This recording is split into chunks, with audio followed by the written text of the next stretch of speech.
How are you, Miss Rebecca? I'm good. How are you? I am wonderfully blessed as always. Thank you so much. And you are wonderfully blessed for starring in Transcendence. Oh, yeah, I love thank the you. movie. Oh, good. Good. Yeah. I'm glad. What was your main attraction for making the film?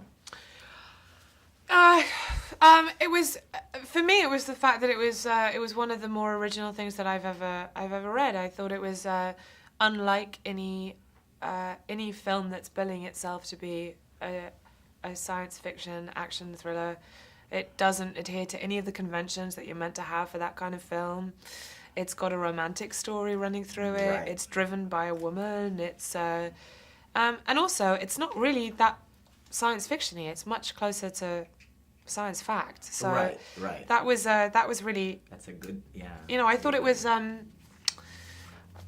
It felt to me like a film that could happen. Not just could happen, but also could raise conversations that probably need to be raised because we're all slightly head in sand about whatever the moral dilemmas are about how fast technology is advancing. Where now, instead of this, we go like this. Yeah. Right? Yeah.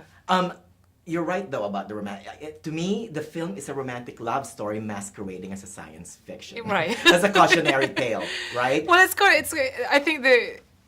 I think as if I was going to I don't know, condense it into what it's about or whatever, it's a film that's really about how far you can push technology before you lose what makes us human. So at its core is a human story, which is, and there's nothing more human than the fact that we all fall in love and have those relationships. We have actual human relationships. So that's why I think that is the framework of the film. Well, at its heart, love is the driving factor. Yeah. At its core, Yes. there's this woman who would do anything to save her husband. Yes.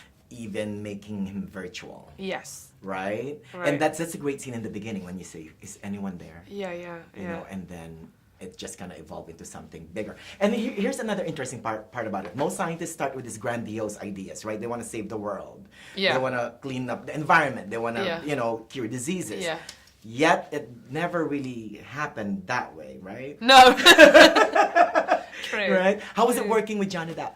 Oh, great. He's one of the most generous and present actors, and which is ironic considering he was in a TV screen for most of my time shooting with him. But he was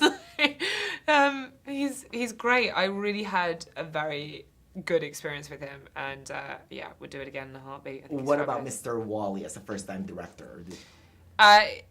Wally, I have worked with before as the DP, and Yeah. I always think of fondly because he was someone who, in a very, very terrifying moment in my life, and pretty much my first film, first time in Hollywood, was so warm and kind to me. He has such a warmth and such a sort of ebullience and joy for life, and so much experience, and he brings all those things to directing, which is thrilling because it's wonderful. I love working with first-time film directors because they have such energy and exuberance, and they're not in any way jaded by, because they haven't had any disappointment yet. Right, so there's right, you're right. So And there's a kind of, but they still he have had the all of passion. that plus all of the experience. So it was brilliant. Oh, thank you so much, Miss Rebecca. We're gonna unplug together. Thank you. Right?